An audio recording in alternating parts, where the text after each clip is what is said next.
Olá, graça, paz e alegria. A porção de hoje, recomendada para a leitura da Bíblia em um ano no plano sequencial, é 2 Reis do capítulo 11 ao capítulo 13. Confirmando que o caso de Atalia, depende da tradução, se vai acento ou não, se ela realmente é irmã ou filha de Acabe, há traduções em 2 Reis que já a tratam como filha de Onre e não como neta, outras tratam como neta. Crônicas, temos a mesma possibilidade. A dinastia, no fim das contas, não seria de Acabe, mas seria de Onre. Foi ele quem deu início a esse grupo, a essa dinastia, a essa casa. Mas Acabe tornou-se o expoente dessa dinastia, e então as comparações são feitas com ele e a partir dele. O ser filho, nesse caso, seria a confirmação tanto da ligação de sangue como a respeito da questão da ideologia, de seguir a mesma ideologia. Alguns casos poderia ser simplesmente seguir ideologia, mas normalmente há uma ligação de sangue quando se fala que é da mesma casa, quando fala que é filho e essa coisa toda.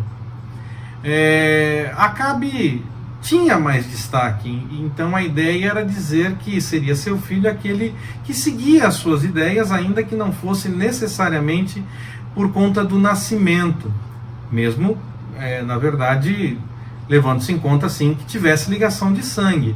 Não é comum, apenas por conta da ideologia, dizer que é filho. Mas, às vezes, um neto, um bisneto, um tataraneto é tratado como filho por seguir a mesma ideia, a mesma ideologia, e então fica parecendo que é filho, mas, na verdade, ele está mais distante por conta do nascimento. A realidade, se Atalia seria irmã ou filha de Acabe, talvez nunca possa ser confirmada de fato. O fato é que ela era da casa de Acabe e era filha do seu pensamento. Ainda que a casa devesse ser de Onre, mas como Acabe tornou-se o ilustre mais conhecido dessa dinastia, então a comparação é feita com ele e a partir dele. Joás é separado quando Atalia inicia o processo para ser rainha. Com 7 anos ele começa a reinar. E no fim do reinado de Atalia, nós vemos que Israel teve alegria, teve paz. Dessa informação, então, nós podemos confirmar que havia muita inquietação durante o reinado de Atalia. Durante os dias do sacerdote Joiada, Joás buscou a vontade do Senhor. Diz o texto que faltou tirar os altos, onde o povo ainda oferecia incenso. Não se fala de idolatria propriamente dita. Aliás, fala-se que essa foi combatida. Então pode ser o costume que parece que vinha desde antes de ter o templo, não necessariamente envolvia a questão da idolatria, apenas continuavam fazendo no lugar errado, pois agora já tinha o templo e essa coisa toda, e antes havia também outros lugares, então onde a arca ficava e tudo mais, então não necessariamente envolva idolatria. Essa é uma possibilidade. Também, como era fora do templo, poderia ou não ter alguma ligação com idolatria e a forma como os povos faziam, sendo que o Senhor tinha dito que não era para seguir o exemplo dos outros povos, não era para fazer igual. Então, não deveria ser feito dessa forma. Isso ficou mantido ainda mesmo nesse reinado que privilegiou o cuidado das coisas do Senhor. Nós vemos também uma preocupação com a restauração do templo. Houve uma arrecadação específica, os sacerdotes começaram cuidando de tudo, mas a obra ainda demorou um pouco para caminhar. Então eles fizeram alguns ajustes para encaminhar essa obra.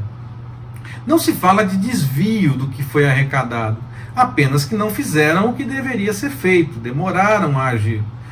E essa arrecadação era outra, não era a mesma que se fazia para os sacrifícios e as ofertas pacíficas e essas coisas todas, aquelas tantas ofertas que nós vemos lá registradas, por exemplo, no livro do Levítico. O povo podia, na verdade, trazer para essas ofertas o animal ou o produto, o trigo, o azeite, essa coisa toda. Mas quando o povo vinha de longe, a lei permitia, nós já lemos a respeito disso, que o povo levasse o dinheiro, vendesse o que seria o sacrifício, que seria levado para o sacrifício, e com o dinheiro comprasse lá próximo do templo o que deveria ser oferecido, do local de sacrifício, o que deveria ser oferecido. É importante notar essas coisas, que nós já lemos desde a época que nós lemos Levítico, por exemplo, para ver que a questão de sacrifícios, ofertas e dízimos era um pouco diferente do que se pensa e do que se fala já no tempo da lei. Ser sincero com o que o texto realmente apresenta é importante para entendermos como as coisas realmente aconteciam e como nós devemos nos comportar diante disso, tendo esses textos como exemplo.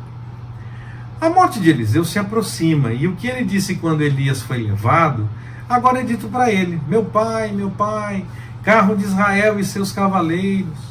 É o reconhecimento de que o profeta luta também as batalhas, mas ele luta as batalhas que acontecem espiritualmente, enquanto outros lutam as batalhas físicas mesmo.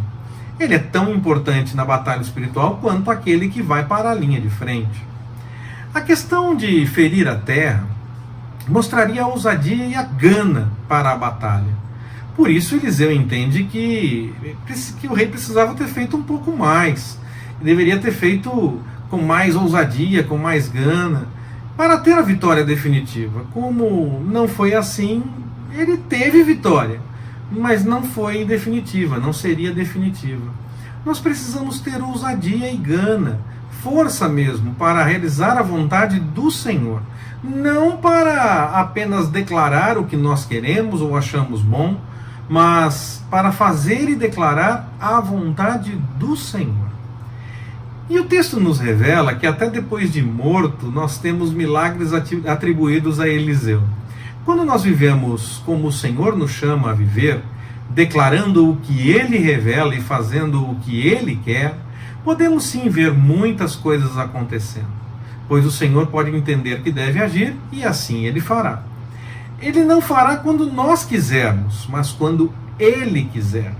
Por isso nós devemos estar sempre prontos, dispostos e disponíveis ao agir do Senhor, para que Ele possa agir no momento em que Ele entender que deve agir.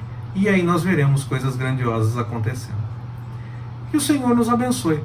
Forte abraço, até mais, permitindo o Senhor.